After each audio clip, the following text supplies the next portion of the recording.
고린도후서 7장 1절을 킹 제임스 번역으로 보겠습니다. 그러므로 극진히 사랑하는 자들아, 우리가 이 약속들을 가지고 있으니 하나님을 두려워하는 가운데 거룩함을 완전히 이루어 육과 영의 모든 더러움에서 우리 자신을 깨끗게 하자. 아멘. 마지막 때가 되어 갈수록 어떤 일이 일어나느냐 하게 되면은 거짓이 난무합니다. 온통 거짓과 속임수가 가득 차고 있습니다. 에덴 동산의 처음 사람 아담과 하와를 속여서 하나님의 말을 듣지 않고 거역하여 죄를 짓게 만든 그 사탄이 자기가 처해야 될 마지막 날을 생각하며 발악을 하고 있는 것입니다. 그래서 좌우 어디를 봐도, 앞뒤 어디를 봐도 진실은 찾아보기가 어려운 세대가 됐습니다. 현대 과학과 또 발전하는 문명 속에서 더군다나 우리는 눈 뜨고도 속고 알면서도 속는 이런 세상이 됐습니다. 그러니까 영적으로 더더군다나 정신 차리지 않으면 마귀에게 넘어갈 수 있습니다. 악한 사탄은 우리 구원받아 믿는 사람들이랄지라도 지옥으로는 끌고 가지 못하니까 넘어뜨리려고 하고 있습니다. 시궁창에 빠져서 하나님이 주신 축복, 행복과 기쁨과 사랑을 누리지 못하도록 넘어뜨리려고 하고 있습니다. 그렇기 때문에 정신 차리고 말씀 위에 굳게 서야 된다고 그렇게 믿습니다.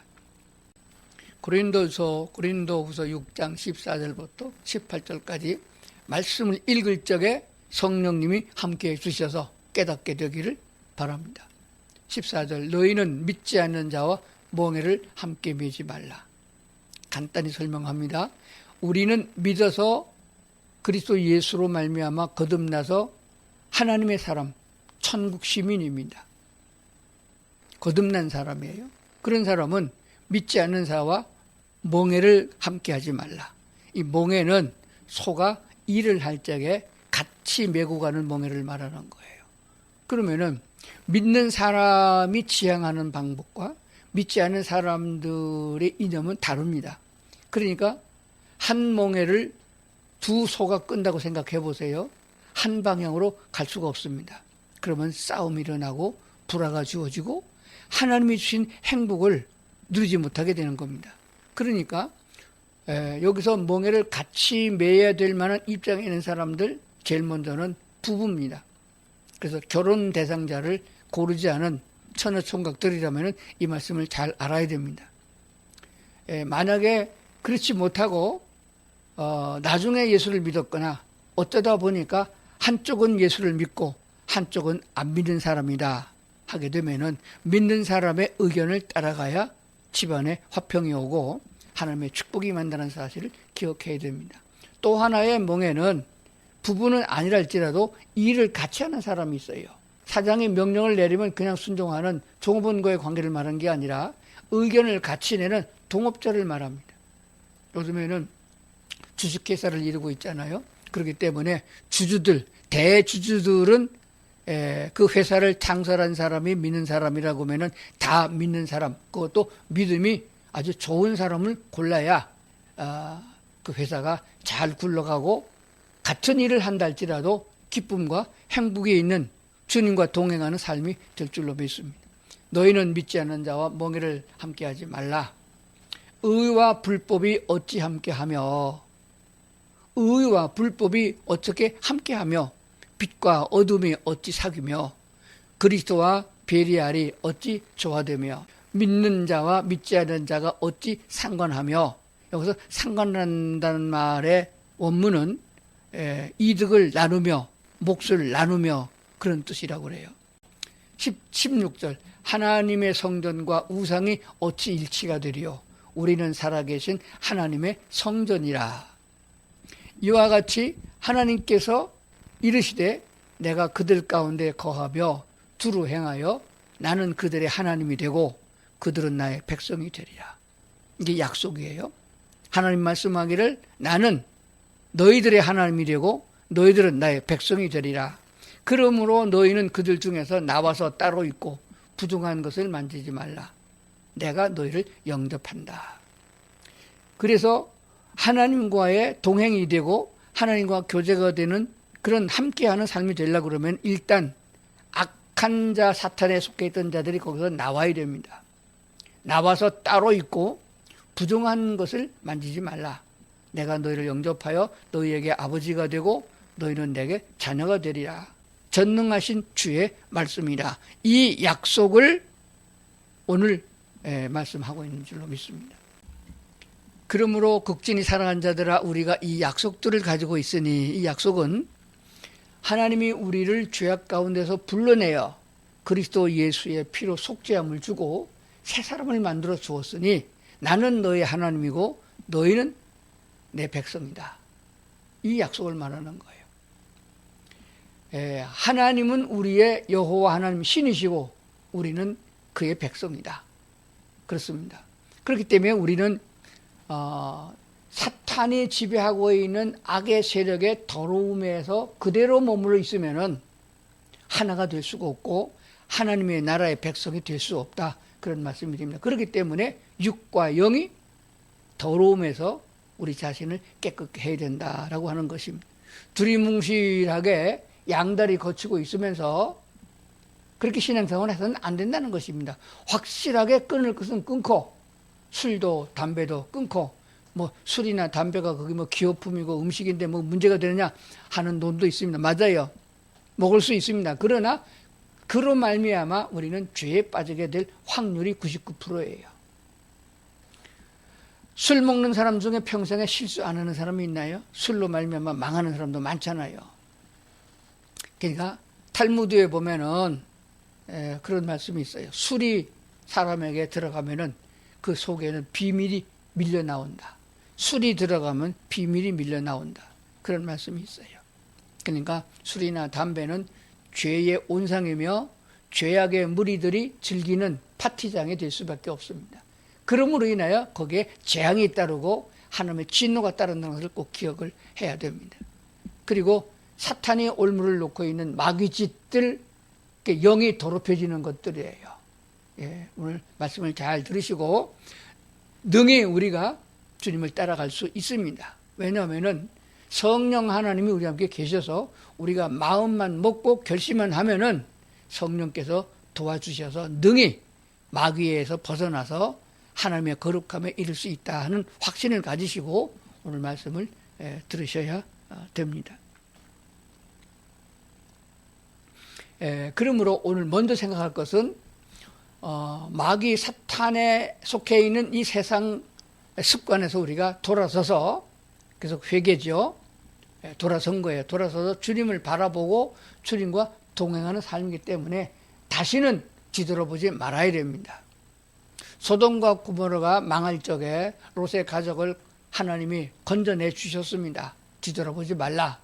근데 롯의 아내는 뒤돌아봤잖아요. 그게 교훈이 되는 거예요. 뒤돌아본 결과 어떻게 됐어요? 그냥 소돔과 고모라에서 유황불에 타 죽은 거나 소금 기둥이 돼서 굳어서 죽은 거나 그게 그거다. 구원 받아봐야 소용없다. 그런 말이 되어집니다.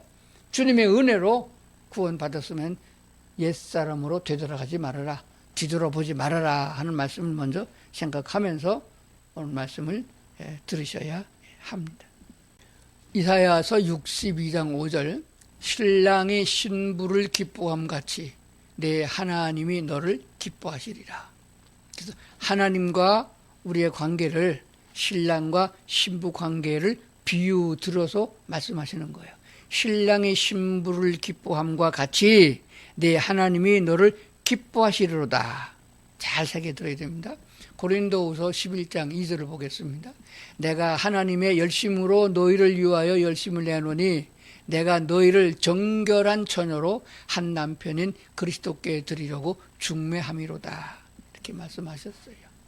유대인들의 결혼식을 잘 이해하시면은 우리의 신앙생활이 정결한 신앙생활이 될 수 있습니다. 유대인은 먼저 정혼을 합니다. 결혼에 대한 약속이 우리나라 약혼과 비슷한데 우리나라 약속과는 다릅니다. 유대인 나라 율법에는 그 정혼 같은 약혼이 결혼과 똑같은 법적 효력을 받습니다.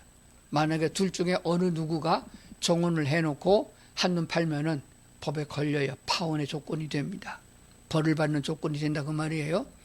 그런데 그것은 무엇을 두고 그 결혼 제도를 하나님이 두셨나 하게 되면은 신랑 되시는 자격으로 이 땅에 다시 재림하시는 예수님과의 약속을 기억하도록 보여주는 것이에요. 그래서 구약 시대의 이스라엘 백성의 결혼 제도를 제가 설명하는 거예요.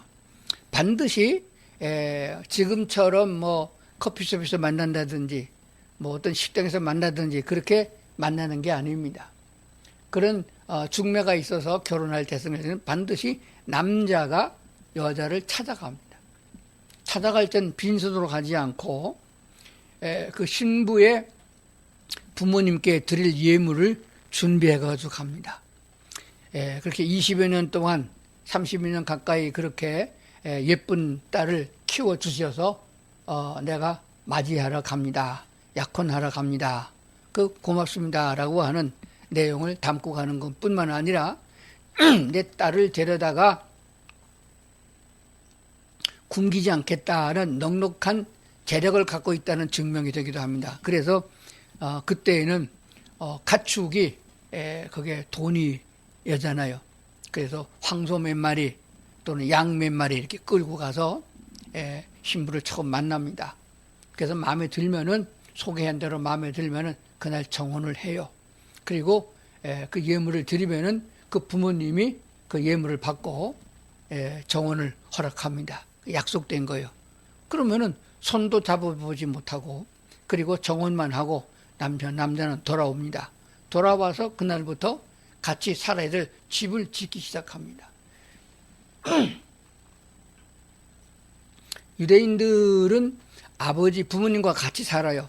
그러다 결혼할 때가 되면은 정혼한 다음에 그 집 옆에다가 집을 짓습니다. 돈을 좀 적게 들이고 집은 빨리 짓지만은 좀 잘 지으려고 그러면은 시간이 좀 걸려요. 그동안에 신랑과 신부는 정혼한 사이이기 때문에 결혼과 똑같은 법적 효력을 갖고 있기 때문에 정결하게 몸을 해야 됩니다. 그러면 잘 생각해 보세요. 신부된 자, 우리는 신부된 자고 신랑 되시는 분은 예수님이라고 비유된 거잖아요. 그럼 신부된 자가 어떻게 신랑 맞이할 준비를 하나요? 요즘 시대로 말하면은 무슨 전자제품도 구입을 해서 가려고 하고 그리고 아파트도 준비를 하고 신랑에게 줄 자동차도 준비하고 그렇게 할지 모르지만은 바꿔놓고 생각해 보세요. 신랑 되시는 예수님은 그런 물질적인 것에 궁색함이 없는 분이세요. 다 있습니다. 무엇이든지 말씀만 하면은 황금이 생길 수도 있고 태양이 머물 수도 있고 무엇이든지 만들 수 있는 그런 능력의 하나님이십니다. 그러니까 우리가 이 세상에 있는 어떤 것을 준비해 가지고 황금을 준비하고 좋은 아파트를 준비하고 그런 것으로 준비하는 것은 하등의 가치가 없습니다. 오직 하나 정결한 몸. 다시는 처녀 때는 이 사람도 만나고 저 사람하고 희덕거리고 놀았는데 정혼한 다음부터는 바깥 출입을 거의 안 합니다. 외간 남자를 만나지 않으려고. 그리고 목욕하고 몸을 아름답게 가꾸고 그리고 남편과 더불어 살 적에 행해야 될 언행을 준비하고 있습니다. 그리고 시부부님이 계시면 어떻게 하는 것이다 예절을 배웁니다. 그렇게 해서 신랑을 다시 만나 결혼할 때까지 준비하는 거예요. 그 중에 제일 중요한 것은 마음에 다른 생각을 갖지 않는 것, 다른 남자를 쳐다보지 않고 그런 생각을 하지 않는 것, 내가 맞이할 오직 신랑만 바라보는 준비가 정결한 준비가 되는 것이에요. 그래서 사도 바울은 너희를 정결한 처녀로 한 남편 그리스도께 드리려고 중매하는 것이다. 이렇게 말씀하신 거예요. 예수께서 이 땅에 오셔서 약속하셨습니다. 정혼한 것과 같은 거예요. 주님께서 부르신 제자들을 앞에서 내가 이제 아버지께로 간다. 가서 우리가 살아야 될 집을 장만하고 거처를 장만하고 내가 너를 데리러 다시 오신다. 그 약속이 바로 유대인들의 결혼 풍습에 묻어 있다는 사실을 기억을 해야 됩니다. 그래서 집을 다 지으면은 그게 몇 개월 후가 됐든 1년 후가 됐든지 간에 되면은 신부의 집에 갑니다. 그러면 가서 신부를 데리고 그리고 또 예물 갖고서 드리고 나귀에다 싣고 그리고 머물지 않고 신랑 집으로 오는 거예요. 신랑 집에 오면은 신랑이 갔으니까 온다 하는 것을 언제쯤 오는 걸 알잖아요. 신랑의 친구들과 이웃 사람들이 등불을 들고 결혼 잔치를 하기 위해서 기다리고 있다가 신랑이다 하고 소리치면은 등을 들고 나가서 준비합니다. 유대인들은 하루의 시작이 아침부터 시작이 아닙니다. 저녁에 해지면 하루가 시작돼요. 그래서 결혼식은 해진 다음부터 시작하는 겁니다. 하루의 첫 시작인 해가 지면서부터 등불을 켜고 결혼 의식을 따라서 결혼식을 한 주간 동안 베풀게 된다는 사실을 생각해야 됩니다. 그렇기 때문에 자, 우리가 오늘 특별히 생각할 건 뭐냐? 교회를 여러 해 다니면서 이 동양적인 특히 우리 한국 미신적인 신앙이 접목이 돼가지고 돌아섰으면은 다시는 생활을 가지 않아야 되는데 옛날 걸 생각한단 말입니다. 우리가 맞이할 하나님 신랑 되시는 예수님은 영적인 분이세요. 우리와 같은 육체를 갖고 있는 사람이 아닙니다. 우리도 예수님처럼 거듭나서 다시 예수님 만날 적에는 그렇게 성화되어져서 영적인 신의 자리에 올라간다고 제가 말씀드렸잖아요. 그렇기 때문에 주님과의 만남에 있어서 가장 중요한 건 뭐냐? 영적 정결함이에요. 이 영적 정결함은 육적 정결함과 비슷하게 비교되는 것입니다.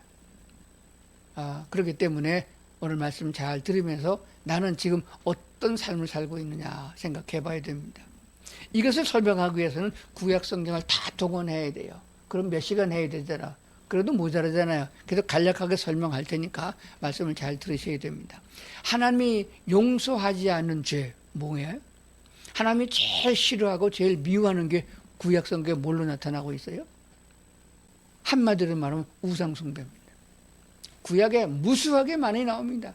이스라엘 전체가 블레셋에게 빼앗겨서 몇십 년 동안 종살이하고 남자들은 다 전쟁터에 나가 죽어가지고 고아와 과부만 남아서 고아와 과부를 돌보라고 명령을 하신 그런 하나님이세요. 그래서 이스라엘 백성들이 가장 많이 우상숭배에 빠졌던 신은 바알신입니다. 바알신과 그 옆에 같이 짝을 이루고 있는 아세라 신이에요. 바알신의 목적은 뭐냐? 어떠냐? 풍요를 주는 신입니다. 농사가 잘 되게 하고 장사가 잘 되게 하고 질병이 없도록 하고 풍요롭게 하는 신이에요. 그 바알신이 풍요를 준다고 하지만 그건 가짜입니다. 속인 거예요. 햇빛과 비를 주신 분이 하나님이시고 농사가 잘 되게 하신 분이 여호와 하나님이시고 우리를 풍요롭게 하고 모든 것을 더해 주시는 하나님이십니다. 천지 만물을 창조해서 아담과 하와에게 값없이 다 주신 하나님, 그 하나님이 우리 하나님이세요. 그런데 그것을 눈에 보이지 않는다고 해서 버리고 바알신을 섬긴단 말입니다. 바알신의 옆에 있는 아세라 신이에요. 그 음란의 신입니다. 풍요롭게 돼가지고 돈 많고 시간 남으면은 뭐해요? 술집에 가고 술집에서 음란한 짓 하고 그래서 할로윈 데이인가 하는 것을 한국까지 끌고 들어와가지고 이태원에서 그 축제를 한다. 발광을 하는 그런 축제의 자리에 너무 많이 몰려갖고 사고가 난 것도 우리가 알고 있습니다.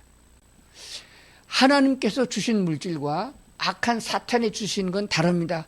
수단과 방법을 가리지 않고 짓밟고 죽이고 빼앗아서 부여하게 되는 것, 마귀적인 거예요. 하나님은 정당하게 땀 흘려서 일하고 얻은 소득을 하나님이 주신 것이라 말합니다. 하나님께서 땀 흘려서 수고하고 얻은 것은 기쁨을 함께 주는 것이며 그것을 나눌 적엔 기쁨이 배로 승화되게 되어 있습니다.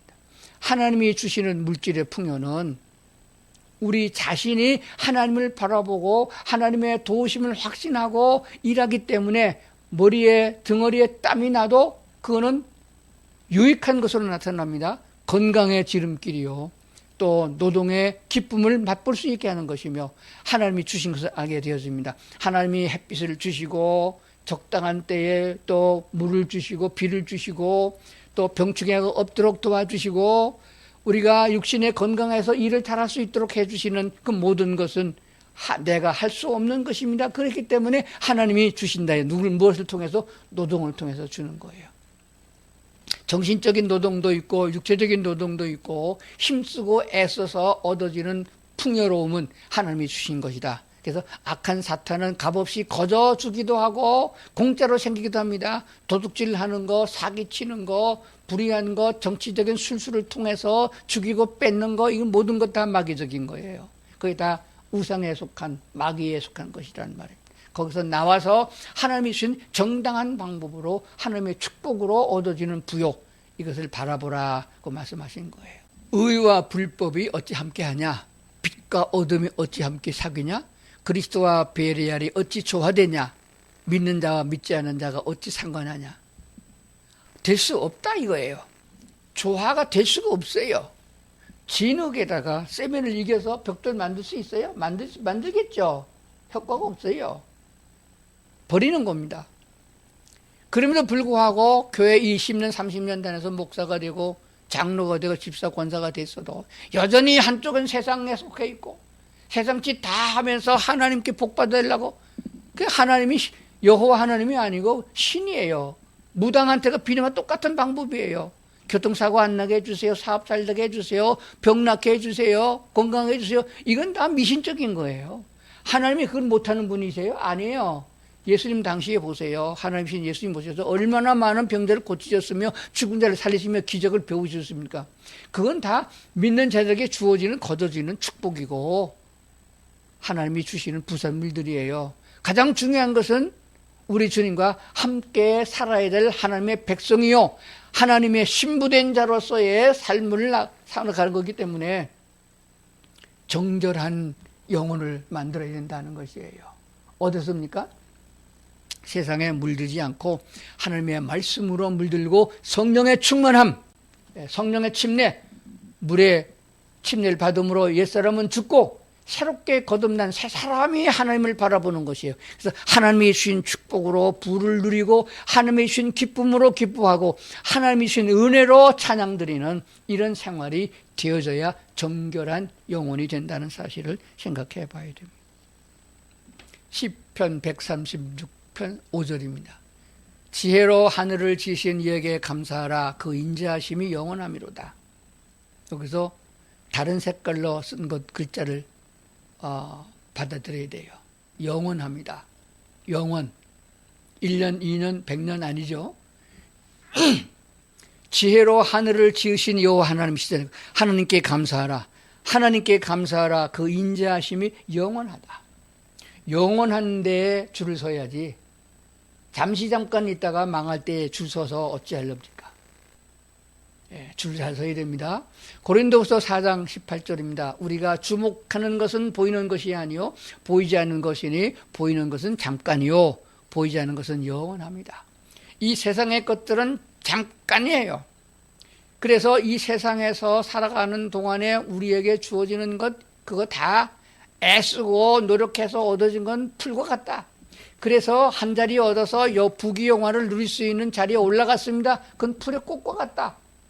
그러나 풀은 마르고 꽃은 떨어진다. 이게 인생의 사람들이 세상에 하는 짓들이다. 이게 제 얘기가 아니에요. 이미 이사야 선지자가 말했고 그리고 베드로 사도가 또 한 번 인용한 것입니다. 풀은 마르고 꽃은 떨어지나 세세토록 있는 것은 하나님의 말씀이다. 그러니까 오늘 고린도후서 4장에서 말하는 것 보세요. 우리가 주목하는 것은 보이는 것이 아니고 보이지 않는 것이니 보이는 것은 잠깐이고 보이지 않는 것은 영원합니다. 영원한데 주목해야 돼요. 눈을 거기다 맞추고 생각을 거기에 두고 신경을 거기에 써야 된다 하는 것입니다. 세상 잡다한 것에 눈 돌리고 명품에 눈 돌려가지고 죄를 짓고 뭐 조금 잘 먹으려고, 제가 이런 얘기 다 하면 잔소리가 되니까 뺄게요. 마태복음 18장으로 가봅니다. 9절이요. 만일 내 눈이 너를 범죄하게 하거든 빼어버리라. 한 눈으로 영생에 들어가는 것이 두 눈 가지고 지옥불에 던지는 것보다 낫다. 예수님이 친히 하신 말씀이에요. 만일 내가 눈이 범죄하게 되면 차라리 빼버리고 한 눈 가지고 영생에 들어가는 게 낫지 두 눈 가지고 죄 짓다가 마귀한테 지옥불에 들어가는 게 낫겠냐 생각해보라 하는 것입니다. 요한복음 5장 24절입니다. 내가 진실로 너에게 이르노니 참으로 너에게 이르노니 내 말을 듣고 또 나 보내신 이를 믿는 자는 영생을 얻었고 심판에 이르지 아니하나니 사망에서 생명으로 옮겼느니라. 영생을 얻었고 잠시 동안에 있는 몇천 년 또는 뭐 세상에 우리가 역사를 공부할 적은 몇만 년 하지만은 그건 잠깐이다. 영원한 세상에 있는데 그 영원한 것을 우리에게 주신다. 영원함이 하나님께로부터 오는 것이며 영생은 하나님께로부터 오는 것이다 하는 것입니다. 누구를 통해서? 예수 그리스도 하나님이 보내신 자 예수 그리스도를 영접하여 받아들인 자에게 주어지는 하나님의 축복인 줄로 그렇게 믿습니다. 그러니까 성경 말씀을 접하게 되면은 우리 영이 좀 살아나요. 주님을 더 바라보게 됩니다. 그런데 텔레비 보고 세상에 뉴스 듣고 또 뭐 세상의 걱정거리 생각하다 보면은 그거 하다가 하나님 말씀 잊어버려요. 예배 드리는 것도 잊어버립니다. 시간 된지도 모르고 날짜 가는 것도 몰라요. 어떻게 주일날만 예배합니까? 그리스도인은요 24시간 하루 종일 한 달 내내 1년 12달 365일 다 예배하는 삶이 돼야 돼요. 생각이 하나님께 가 있고 마음이 하나님께 가 있고 주님께서 부어준 축복을 누리면서 하나님께 찬양하고 감사하는 삶 전체가 예배가 된단 말입니다. 그러니까 어느 순간이 중요한 게 아니에요. 모두가 다 하나님께 드려지는 삶이 되면은 인간에게 필요한 육신에 필요한 모든 문제는 하나님이 자동으로 해결해 준다는 거예요. 그걸 우리가 믿으셔야 되는 겁니다. 이걸 알지 못하면은 예수 믿는 재미도 없고 예수 믿는 맛도 없어요. 구약 성경을 보세요. 전쟁의 원인이 뭡니까? 괴질, 전염병의 원인이 뭐예요? 하나님을 등지고 세상을 바라봐서 그래요. 우상 바라봐서 그래요. 그게 하나님의 징계인데 빨리 회개하면 됐을 텐데 40년 50년씩 적에 소유돼가지고 노예가 돼가지고서 조공을 바치고 그렇게 살았던 이스라엘의 역사를 살펴보면은 무엇 때문인가 알게 됩니다. 지금 대한민국이 지금 위태롭다고 하죠 있잖아요. 공산주의로 가냐 민주주의가 계속되냐 하는데 하나님이 등 따시고 배부르게 해줬더니 교인들이 지금 하는 짓거리가 뭐예요? 한쪽은 세상에 가 있고 한쪽은 하나님과 가 있고 이렇게 두리뭉실하게 그렇게 뭉쳐지지 않는 곳에 어울려서 살아갈 수 있나 그 말입니다. 절대로 합해지지 않습니다. 예수님 쪽으로 합해야 되는 것이지 이념이 다르고 사상이 다르고 종교가 다르고 그러면서 마귀 사탄과 더불어서 우리가 어떻게 하나가 되어집니까? 거기서 나와서 예수님 편으로 하나님의 인도하시는 대로 가는 그 삶이 천국의 백성이요 하나님의 자녀여 주의 신부가 된다는 것을 꼭 명심해야 되는 줄로 이렇게 믿습니다. 진리이신 주의 약속을 믿고 하도 거짓이 많고 사기가 많지만은 진리 참은 하나님 말씀뿐입니다. 그래서 아멘이라는 말이 진리예요. 진리는 곧 예수 그리스도를 말하잖아요. 내가 곧 길이요 진리요 진리신 주의 약속을 믿고 여호와 하나님을 두렵게 여겨야 된다. 마지막 심판자가 우리 하나님이세요. 건방지게 하나님 꼭대기에 기어 올라가지고 하나님을 제껴놓고 지가 더 잘한다고 하나님을 뒤로 빼놓고 내 지혜와 방법으로 살려고 하지 말고 하나님을 두렵게 여기고 그러면서 하나님을 사랑하여 자신을 정결케 해야 된다. 영혼이 정결하게 돼야 육체도 정결하게 되는 겁니다.